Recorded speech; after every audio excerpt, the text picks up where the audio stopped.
Well, hello, hello. So I have finished my cleaning thing this morning. I clean and clean and clean, and it is what it is now. It's not going to be any better than that for a while. And then I thought I'd like to go for a walk. And so then I had to put leather wipe on my new mucklucks. So I did that. And then I tried snowshoeing. I also had to stop and watch the Senate impeachment trial.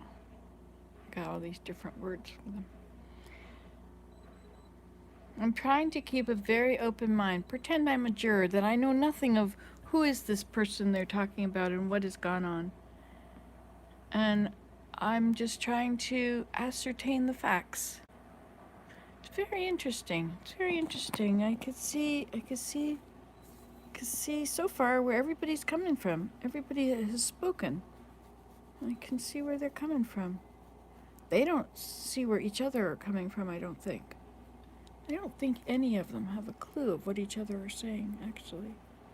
Anyway, it's a good thing to watch because then at least you get to see it, If you wait until it's filtered through a news source,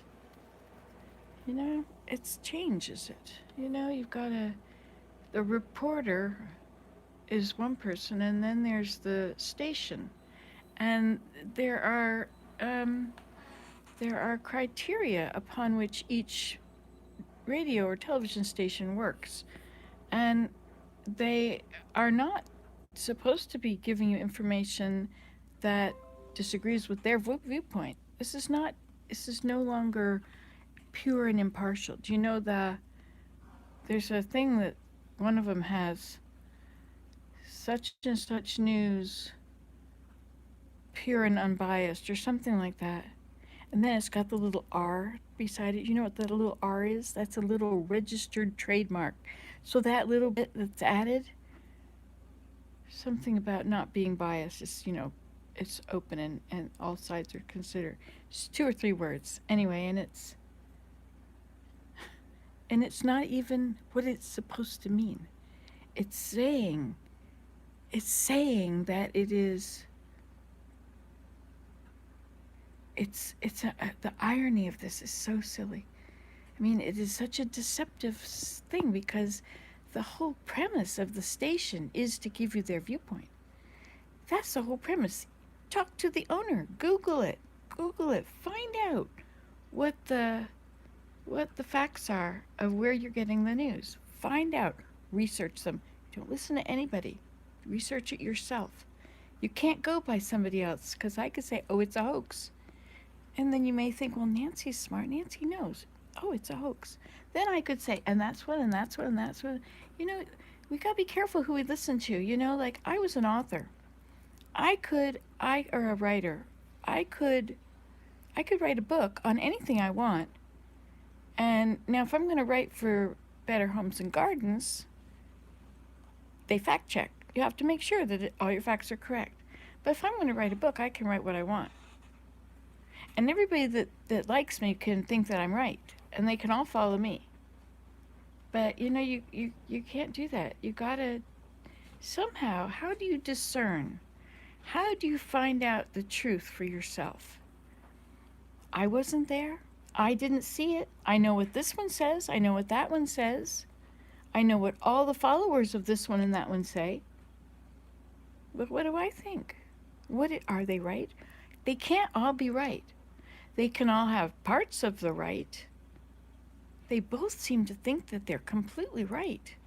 Neither of them seems to be pulling something over the eyes of the other one. It does not seem like that at all. Everybody is convinced they are right. Anyway, this is not what I was going to talk about. All I was going to say is that now that I've done the house, had something to eat while I watched television, which is what I got into, and then tried to go for a walk. I think that I'm not aware of how my body actually feels. I think that it doesn't hurt. I think I'm all right.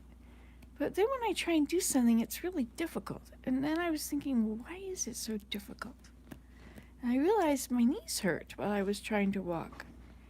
And I didn't want to bend over and fix my snowshoes because my back hurt. And I wasn't aware that I had all these pains. But it's logical that I would. I mean, building structures such as this is not easy on the back at all.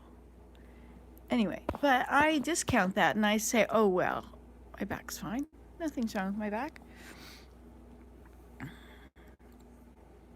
I did all that stuff, and yesterday I bent over a lot while I was putting the books in plastic bags. The smell was escaping. Can't have that now. Now, what if you put, like, bleach kills mold. So you can wash it with bleach and the mold's gone. Okay, well, you know when you smell something, like I smell the bread, okay? I smell the bread cooking. What is it that I'm actually smelling?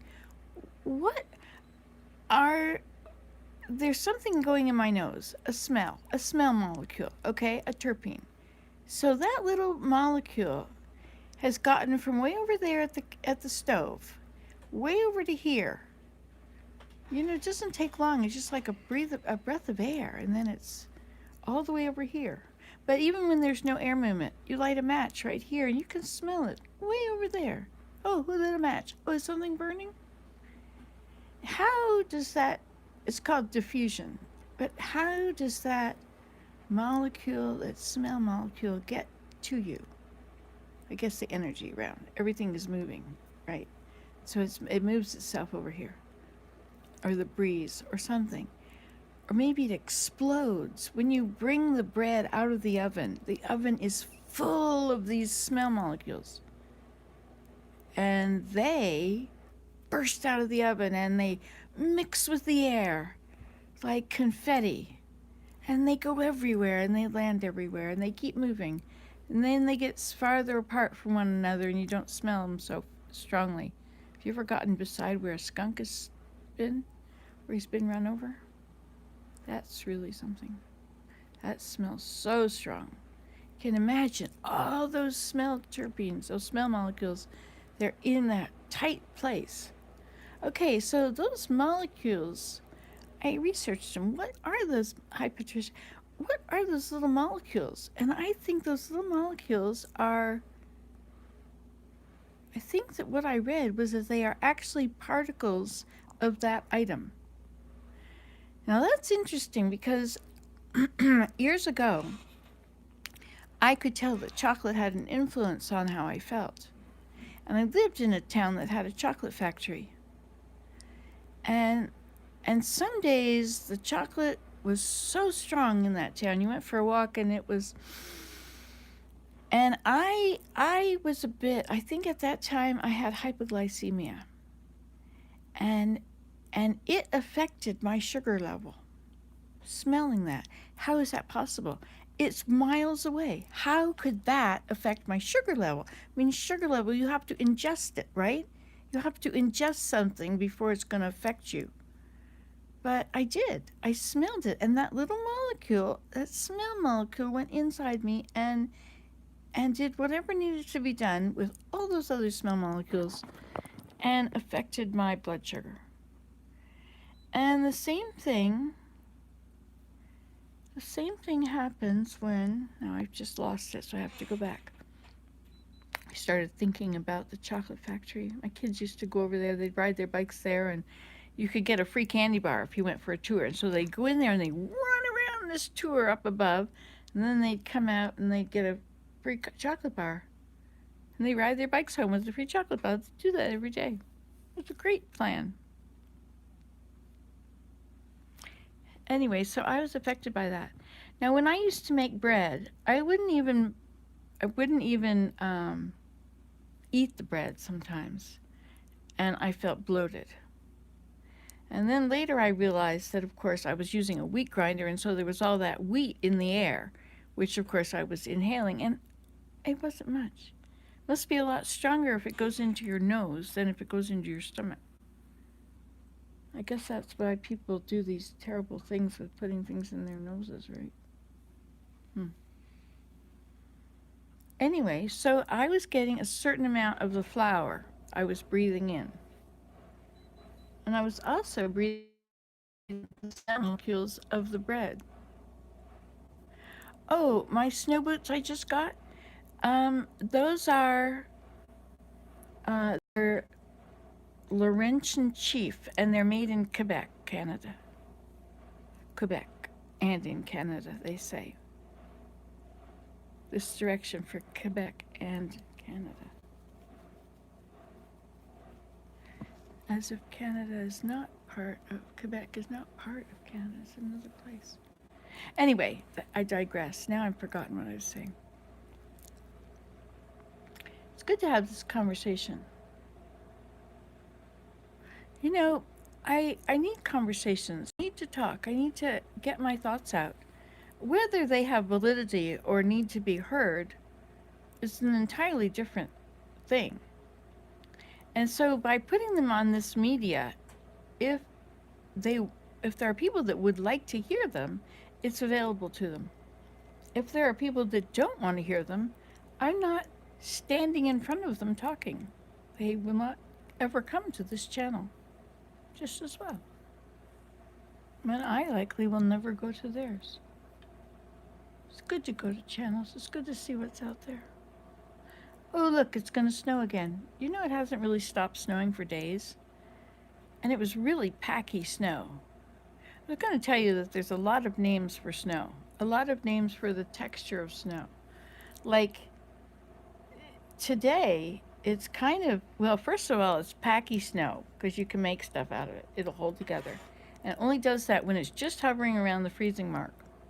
If it's like 2 below, it won't pack. If it's like 2 above, 2 above, it'll pack.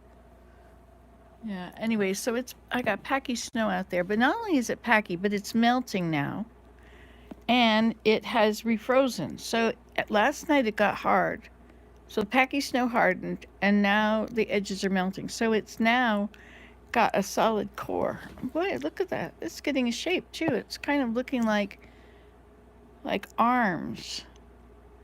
Arms and a big lap. And this guy is just so sad. Should give him some tears. Should put a scarf on him. It looks like he's waving. Is that his hand waving there? We should define that better so we can really wave. And what is this? These lumps here. Oh, that looks like a lion. Look at that. Right there is his nose. And right here. And it goes up here. And this must be his mane. So if we made his mane a little better, more defined, I'm going to get out there and I'm going to say, where in the world did you see that? It's like clouds. Yeah, so, and these could be his paws. He could have his head sitting on one of his paws, and then I'll put his little toenails there. And that'll be one of them. And this one, he looks like a pig. Doesn't that look like a little piggy tail? Like he's leaving? Maybe we should just form him into a nice little pig. And she definitely looks like a mama bear. But she looks like she's got some strange shapes in the front. Maybe she's got her arms crossed. Maybe we could define that. Or maybe that's her shawl. Maybe we could add some more shawl to it. Well, this could be, oh, that's the sun. He's waving. He does look rather droopy today, doesn't he? I think all of these children need to have a nap. Okay, what do we got over here? Oh, sorry.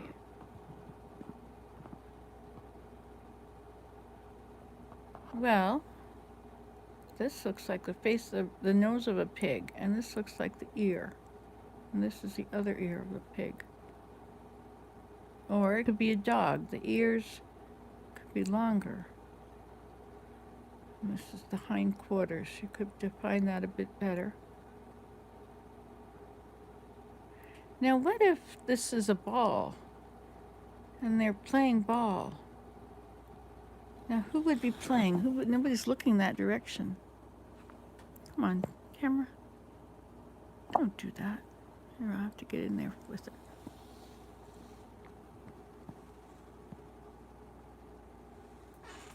Maybe he's drowning.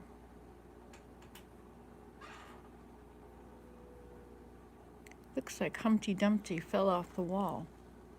Maybe we could smooth him out so he does look like Humpty.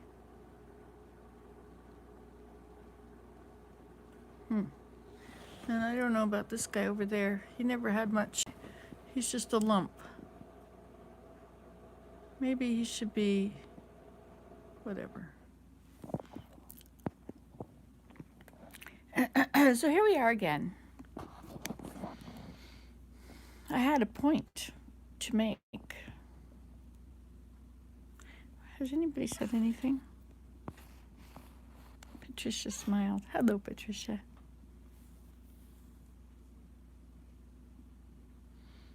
I'm selling this table, and I put it on buy and sell on Facebook, Marketplace or something.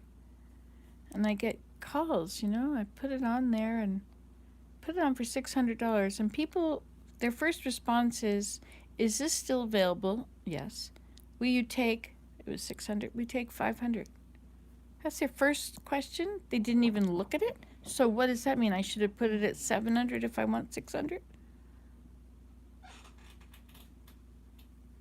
So I responded 575.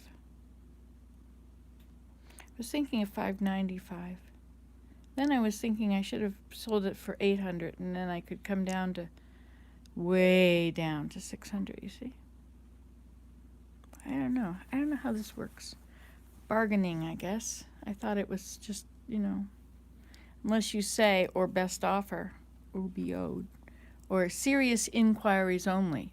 Maybe that's what you're supposed to say. I have to get some cream rinse. My hair is really... It is what it is. So I came over here after I had done all those things, and I sat down with the intention that I would read my scriptures. And then I started reading this about the purpose of the whole thing. And I thought, wow, this is good stuff. I should read this. And so then I got sidetracked and I never read any of it. So maybe I'll just do a different one and I'll retitle it that this is it. Okay? Ta-ta!